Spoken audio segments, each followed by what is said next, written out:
Every product has a feature, and behind every feature, there are people, questions, and problem solving. Let's get inside the room and find out what's going on.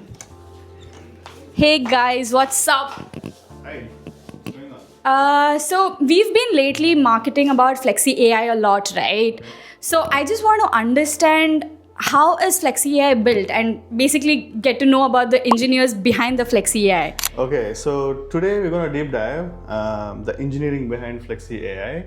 So we have with Arun and Abhishek, the engineers and the minds behind the Flexi AI. So I'm gonna look at some prompts. I mean, this is like live product, by the way. Most of the hoteliers are using it. Our goal with the Flexi AI is like streamline the operations and the revenue management and pretty much all the aspects of the system in one through one AI agent, right? So we're going to take some sample prompts and then ask our engineers like what is the actual engineering efforts went behind it, right? So let's take a look at this property. This is one of our customers in New Jersey area. So they had been using Flexi AI from the day one. If you look at the prompts and say for example, let's take a look at this particular one. So they asked about how many rooms we have sold in the last 1 week, right? Let's deep dive into that one particular thing. If they had to get the answer for this particular question, they have to go to the reports, click like at least 10 different places, pull the report, compile it, and then get the answer. But whereas in the Flexi AI, it just quickly responded that with an accurate count, and it also understood the context of the question, and then it gave like the accurate answers. So let's ask our engineers how exactly this got generated, right? Because this is not a ChatGPT thing which is answering about the internet and generic questions. It is about our own intelligence built on our own data, answering on our own analytics actually. So Arun is with us, and he built the analytics agents in the Flexi AI. So he'll give us like little deep dive information about how exactly this worked. So, Flexi AI is a multi-agent AI system. So we have a couple of agents integrated. So we have master agent which routes the queries to respective and appropriate sub agent. So in this case, so user has asked a question like how many rooms are sold. Yep.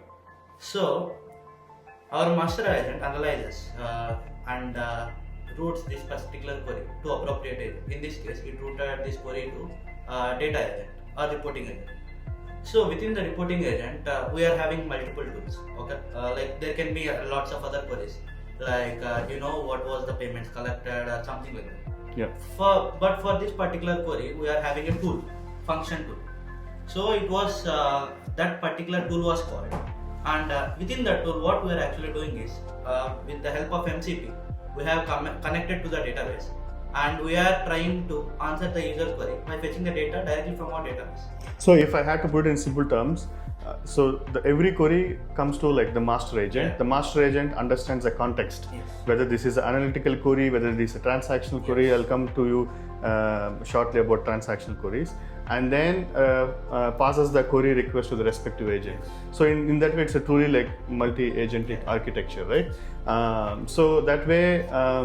It can be accurate, first of all, and then that analytic agent is very well trained on which report API should call internally and what are the parameters it should pass to the functions and then get the answers.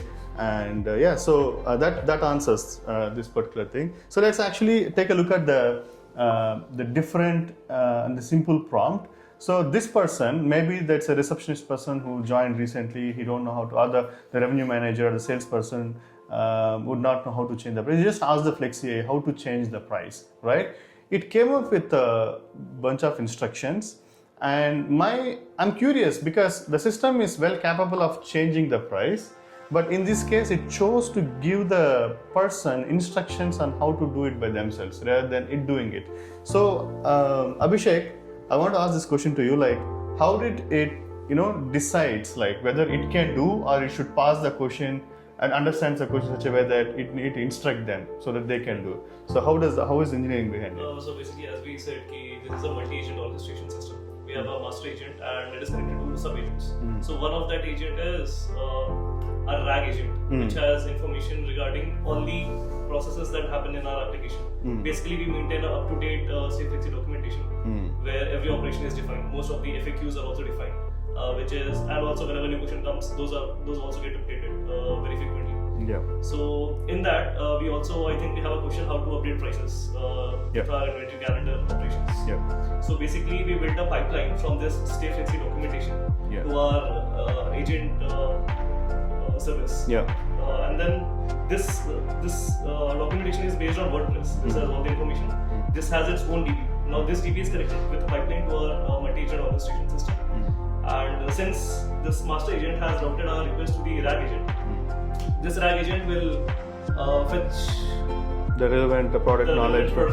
So my question is little abstracted. First of all, the user asked this question, how to change the price. So how did it decide that it should go to that RAG agent versus the transactional agent where it can go and change the price by itself? So what was that decision making point? Why do you think that it took the decision that it should go to the RAG agent? Okay, so this master agent is basically it also has that AI thing built into it. Yeah. So it will analyze what all parameters has been given by the user. What type of question he is asking. So clearly it is asking some. So it kind of detected that, this is a knowledge related question. They're not clearly asking, do it. It's like they're asking how to do it, which means that person wanted to truly learn, right? So in that way, it's like super intelligent, right? So it is not overdoing it. It's also like empowering the user, right? Making them learn.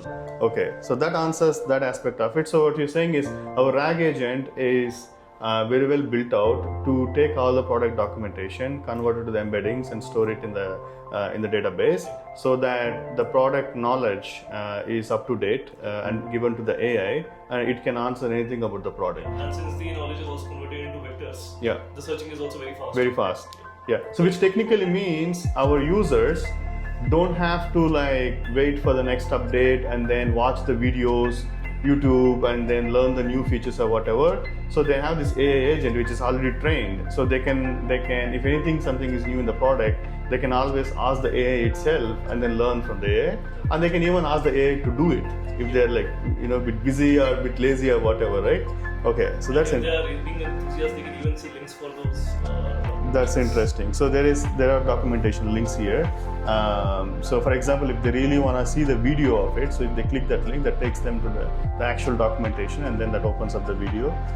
But it's pretty much self-serviceable. So let's take a look at a slightly different question, which is transactional nature.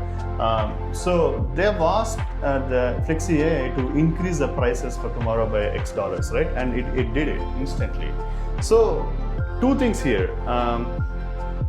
It's kind of sensitive, right? It's like someone is doing something. Increasing prices or changing the inventory are very sensitive operations in a hotel. So how exactly are we handling these things? Because answering about the payments or reports, and this is the data, you're just retrieving the data, but doing something, changing some state of the system, increasing the prices or changing the rooms or blocking rooms or creating the reservations. So how is this agent architected? So that we make sure that it's not making the mistakes.